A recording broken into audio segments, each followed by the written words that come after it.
Why Chonsu-jin saved Logan Lee? This isn't the only confusing question, but also how in the world Chonsu-jin got to know about Big Chunki, how Chonsu-jin knew Dante is going to kill Logan that day, and so many more confusing questions. I thought and thought so much and tried to connect dots of every theory I had in mind, but only this theory, which I will be sharing today, answers all the questions. So buckle up, Penthouse Detectives, and let's dive right into this video. Let's start from the past. When Chonsu-jin went to jail, she was burning with the fire of revenge. Seo-jin was extremely angry at Dante. Why wouldn't she be? We need to remember that Dante abused Seo-jin mentally and physically, locked her up, didn't let her meet Eunbil, and he also took all her wealth from her in various ways. So Chonsu-jin started preparing for her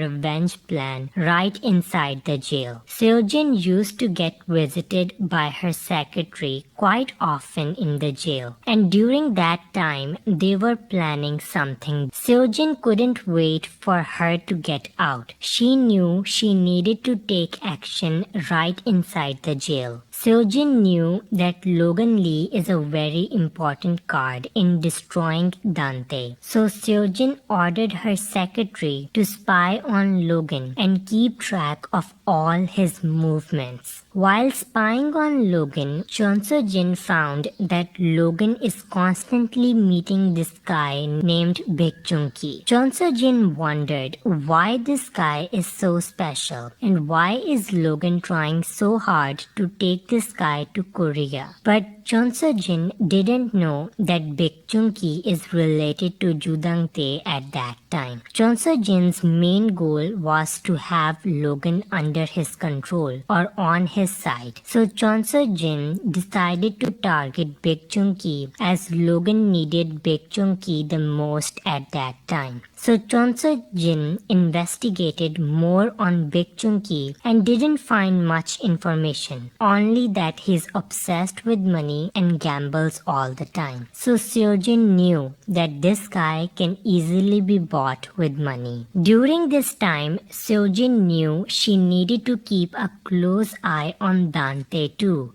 instead of only focusing on Logan and his whereabouts. So that's how Seo-jin found out that Dante is escaping the prison and will be killing Logan. Also, it could be possible that the security guard that gave that newspaper to Dante, the same newspaper must have come in hands of Seo-jin too, and Seo-jin is clever enough to decode the message. So when Seo-jin found that Logan is about to get killed, she knew she had to save him in order to have the upper hand on Dante and destroy him. Also, Seo-jin knew that she can't save Logan before the bomb because then Dante will find out about her master plan. So Seo-jin had to save Logan after the bomb. Seo-jin organized fake bones and gave money to Big Chunki to do this task. Big Chunki had no idea what Seo-jin's master plan is, but he just cared about money. So Big Chunki acted according to Seo-jin's plan. When Logan got bombed, Seo-jin's secretary quickly took Logan to emergency, and all this time Seo-jin was secretly keeping Logan alive through machines. But Seo-jin didn't care about Logan. Seo-jin was just collecting people so she can use them against Dante. After collecting Logan, Seo-jin needed to get out of the jail as soon as possible. So she did the whole drama of being mentally ill and eventually got out. Seo-jin now knew that she needed to bring more people on her side. So Seo-jin reached out to Ha Yun-chul in jail with a voice changer. She promised to take Yun-chul out of jail, and in return, Yun-chul has to do everything that she asks him to do. Ha Yun-chul also was desperate to come out of jail, so he took the deal. Seojin used her connections and methods to get Ha Yun-chul out. Ha Yun-chul was also angry at Dante and wanted to defeat him. So Seojin, using a disguise, kept ordering Yun-chul to get closer to Dante and become his dog. So in that way, Seojin will get all the internal important information on Dante. But Seojin at this time didn't ask Yun-chul to treat Logan because it wasn't her main concern to treat Logan as long as he was alive. Also, Seojin was busy with getting back up, taking back Chonga, and making her come back as a soprano. Seojin thought everything is going according to her plan. She was very confident that she will get to become the director of Chonga Arts Center. But on the day of the center's opening, Oh Yun-hee comes and drops the big bomb that she has more shares in Chonga Arts Center than Seojin, and that she will be running for the director's position. Seojin's all dreams shatter at that very moment. Seojin couldn't let this ever happen because Chonga is more important than her own life. She killed her own father for Chonga, so we know in no way she can let Yun-hee take Chonga. But now comes the major plot twist. Firstly, let's understand some laws. There's no way Seojin can so easily get shares of Yun-hee even if Yun-hee dies. It doesn't work like this, and there's no law of any country at all that lets the share of any person go to some other person magically after their death. If Yun-hee died, her shares should lawfully go to Berona, her daughter, not some random people like Seojin. So there's only one way Seojin got the shares. Yun-hee herself gave Seojin her shares of the Chonga Art Center. But Yun-hee isn't a fool. Of course, Yun-hee got something back in return for giving Seojin the shares, and that something is Logan Lee. Seojin told Yun-hee that Logan is alive and that she will let Yun-hee have Logan if Yun-hee will give her the shares of Chonga. Of course, Yun-hee would agree to this deal because Logan is very important, and Yun-hee got those shares in the first place because of Logan's money. So Yun-hee and Seojin make this deal. Seojin gets the shares, but she still has to tell Yun-hee about Logan's location. But before that, Yun-hee is already busy finding the truth about Suryeon's twin. Also, before Yun-hee gets to know Logan's location, Eunbyul gets kidnapped and Yun-hee tries to save Eunbyul. But when Chon Soo-jin comes to the cliff where Eunbyul and Yun-hee are, she remembers all the troubles Yun-hee gave to her, and out of hatred and jealousy, Chon Soo-jin decides to kill off Oh Yun-hee once and for all. So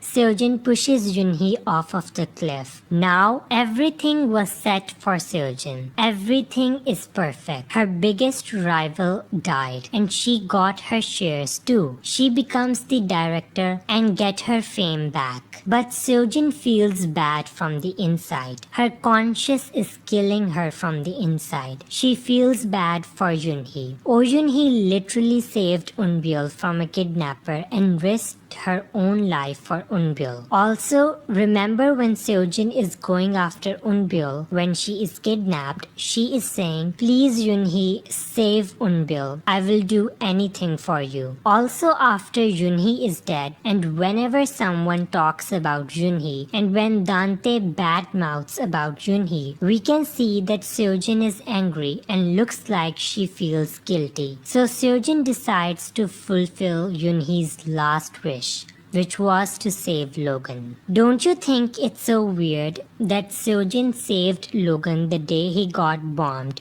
but never called Yun-chul to take a look at him and heal his body? Seojin calls Yun-chul to treat Logan only after Yun-hee dies. So basically, Seojin decides to focus on Logan and save him and bring him back in order to pay back in some way for what she did to Yun-hee. So that was the end of this theory. But there's another possibility for the ending of this theory, and that is that Chon Soo-jin didn't kill Junhee, and it was actually all staged and part of the plan. And Seojin, Junhee and Dante's secretary worked together in faking Junhee's death. So Dante is fooled and think that all his enemies such as Logan and Junhee are eventually dying. So Dante will think he's winning, but then everyone comes back alive and shock Dante. That was the end of this video. Do comment down below your thoughts and views. Please do subscribe to the channel as it helps me a lot in keeping this channel alive. Thank you so much for watching Drama Family. Take care and I'll see you all with the next video. Bye bye.